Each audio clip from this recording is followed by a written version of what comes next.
All right, everybody.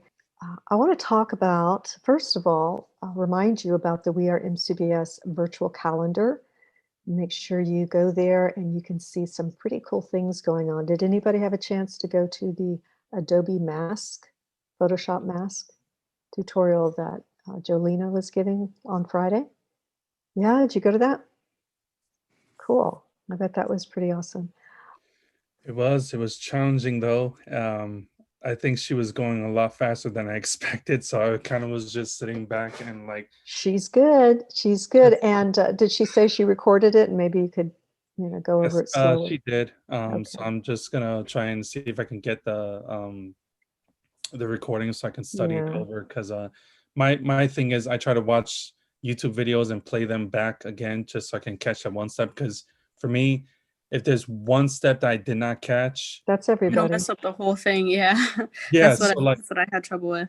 Exactly. So that's why I'm like, oh wait, hold on. Where were you? Okay, I gotta find that. And then she was Right. already 5 steps ahead of me, and I'm like, We'll definitely get that. I really wanted to go to that one, but continue to check out those virtual workshops and things because there's always something interesting and new. It's where the instructors try and do something they like, and inspiring and kind of unpredictable. I never know what they're going to do. yeah, the last image that she had us doing with the pyramid made me feel like I was watching Inception. Just looking at that, I was just like, I wanna watch the movie right now. Just, just, just, just give me. Where's my popcorn? So it was amazing. The skill. Yeah. Sure, she's good. She's good. She's also like Pete. She's a Adobe instructor, Adobe educator. There aren't that many. Okay, so make sure you're doing that. I'm glad you went. Keep checking those out. Keep checking out Gigantor. That's a fun thing. It'll be tomorrow at 1 o'clock and then Thursday at 1 o'clock. Everybody is welcome. Everybody's welcome. That's just a 30-minute sandbox, basically. Students presenting, sharing things and skills and talents and stories. Always something fun going on. So this week, we're going to touch on SEO. Now, for Real Deal Taco, it's not something that you're responsible for, okay, when you are working on your fictitious site right now, but it is something that you can hear, and then next year you will definitely want to be thinking about it, right? Content optimization, right? That's SEO, search engine optimization. It's trying to come up with the best editing and writing that is the most relevant, the best quality for your site's content that will help both the users and the search engines, and that just builds one another up. The better you get at that. There's so many ways to do that. Some of the things that search engines will return will be videos, images, web page results. Of course, your images are where we were talking about what you save them as. It's going to pull, that's where it's going to look for that. So when you're doing a search for a cathedral and you end up with a picture of a cathedral, but mostly there's a red Corvette in the front because they use both of that. They said, red Corvette in front of a cathedral or something. So that's how that's being, all those strange things get pulled up when you do a search because it's there, that information is there, that is overlapping what you've used. So one of the things you want to make sure you do is that you optimize every page of your site because we don't know which page someone's going to land on your site. You want your tagline there so that they know exactly what you do, right, on every page. You don't want them to question what's going on, right? You want all that information above the fold, everything that, all your researched keywords as opposed to random words, right? Which brings me to the concept of long tail keywords. Anybody know what a long tail keyword is? Okay, when you do a search on Google, you have this autocomplete. So you could do it right now. You could go to Google and you could search tennis shoes, anything. And before you click enter or return, it's going to give you a list of suggestions. Okay, those are long tail keywords. What is good about that is that it may not actually increase the numbers for you because there are fewer numbers obviously looking for something that's specific, but the actual conversion rate is higher because it meets your target audience needs, right? There's a better match.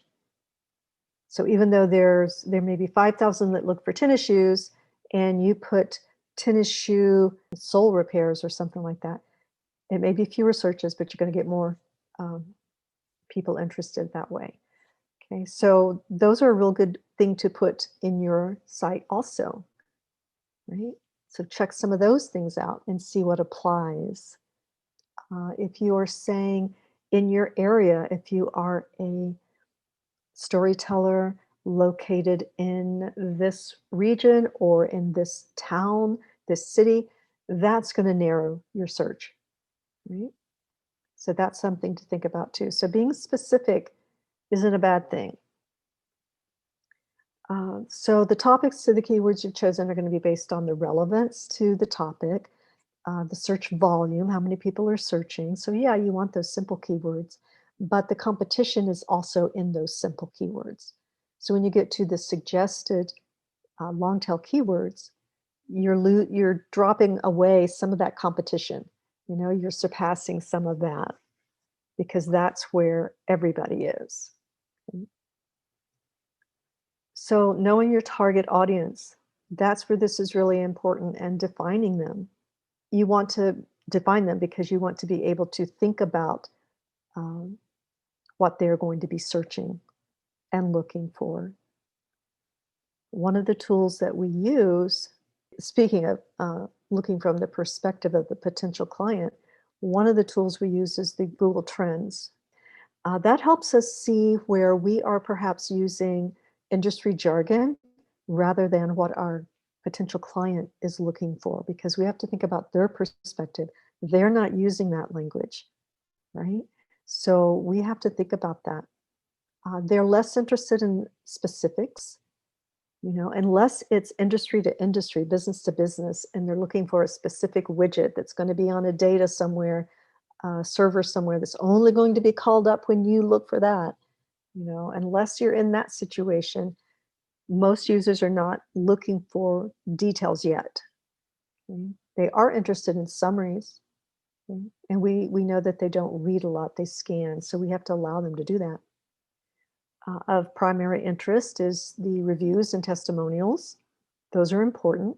It doesn't mean that we have testimonials right on the front page. They're not that important, but people do look at those to make decisions, right? But they're also going to be looking at those images of tacos, you know, or your work when it is your professional site. When the search engines go through, there are a number of ways that they crawl your site in the internet, and they're using XML. I'm going to show you what that looks like, extensible markup language.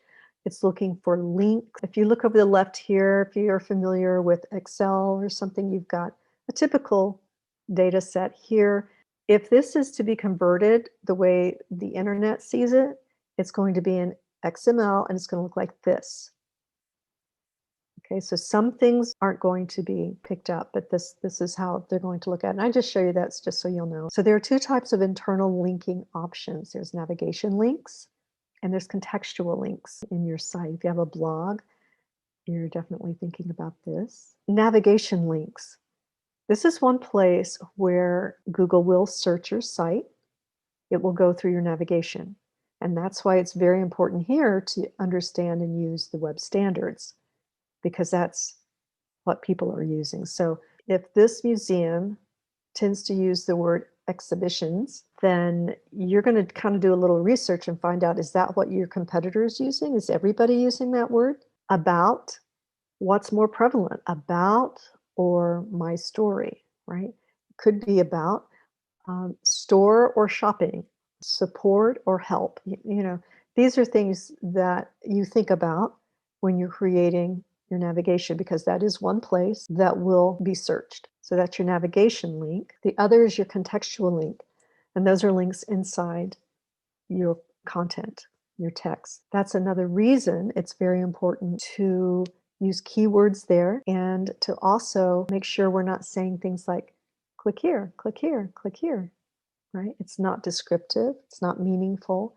It doesn't help screen readers and it doesn't help SEO. Those are at least two important things that we keep in mind when we are creating the titles to our links. So the rankings are going to be by the relevance to the search, the distance, sometimes for where they are, and the prominence, how often. Okay. I mentioned Google Trends. How many of you have used Google Trends already? Okay, I see one hand. Let's see. Okay. We have various programs that come to this course, so I like to include this because it's such a really great tool. It's fast, easy, and useful. Okay, so what I want everybody to do right now is to go to Google Trends. Okay. All right, so here we are, right? I'm not sure just how much that tells us. It's pretty steady, right? Now let's put in copy editor.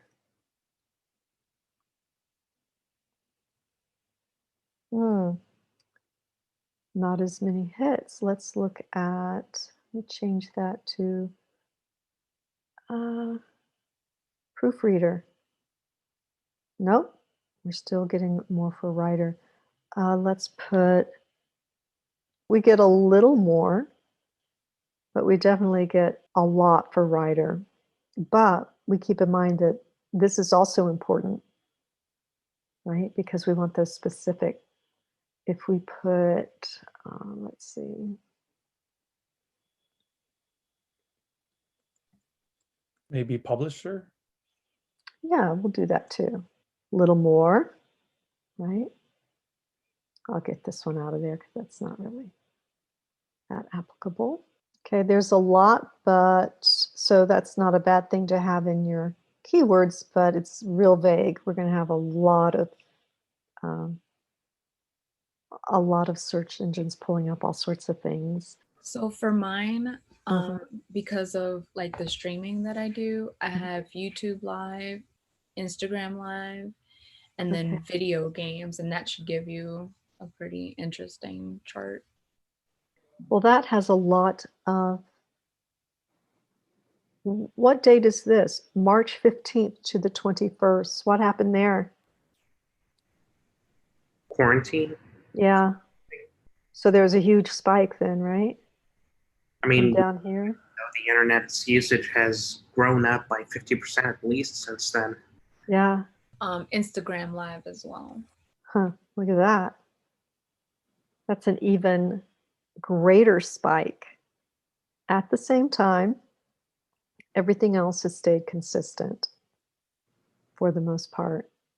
So I find that really fascinating. So those of you who have this in their assignment, which is web design, you will take a screenshot of some of your comparisons and you'll upload that, and then you'll write a little description about what you discovered. Okay. So for you, yours would look a little bit like,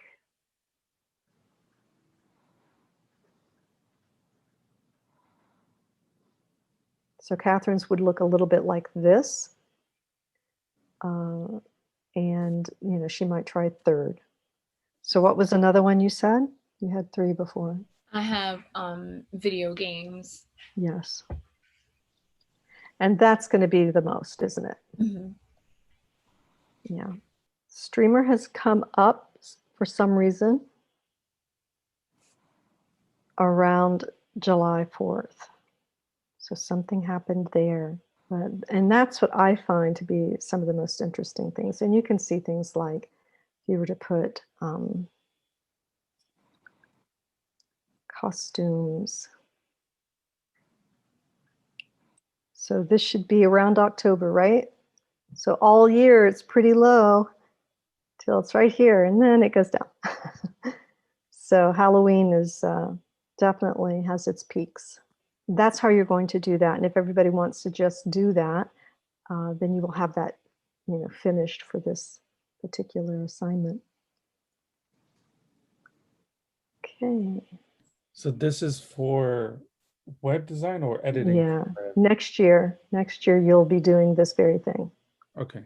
You may find it in another class, but there's other programs that come in here. They probably don't have this, okay, because they don't have any other web design classes.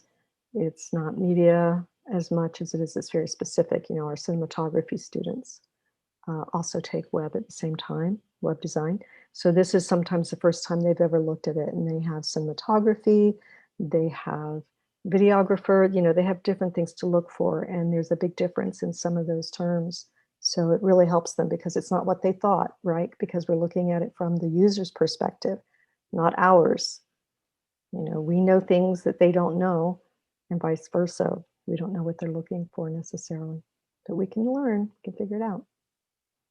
So this is a really, really short intro to some CSS. All right, it's very short. I think it's really fun. Sir Tim Berners-Lee was the one who invented the World Wide Web in 1989. Was everybody born in 1989? Yeah, no kidding. 1 year old. 1 year old. Catherine, how old were you? And well, you don't have to tell us, but it's fun. 1989. I was 10 in 1989. 10. I was 29.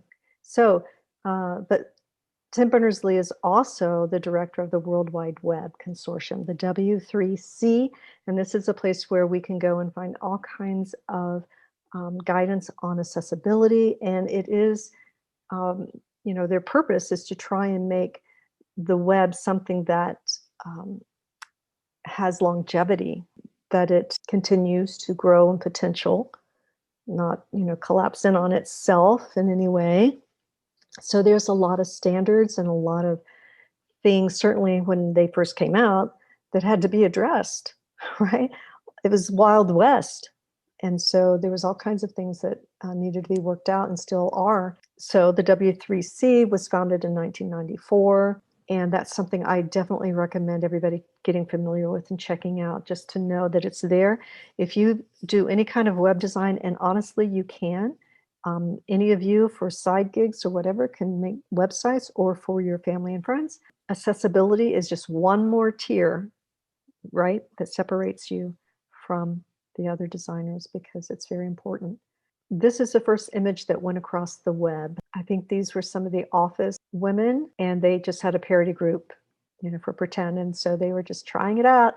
And you can see the low resolution, and it was such low resolution, but we were so happy with it no matter what. I mean, my first computer, guys, had a screen this big, right? It was the Mac Plus. It was like, stood like this and had a little screen. Crazy. And it was more expensive than your MacBook.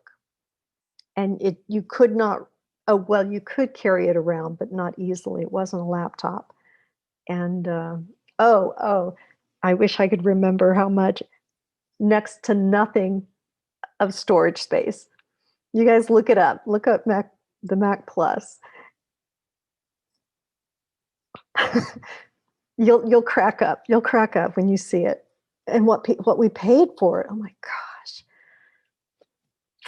Okay, so this is a really cool site. I recommend you guys look at it sometime. And it brings up a couple of interesting examples, because this is a guy who's just traveling around on his way to work, I guess. There's a story about him at the very end, I think, that tells this. And he's just started drawing windows in New York, okay?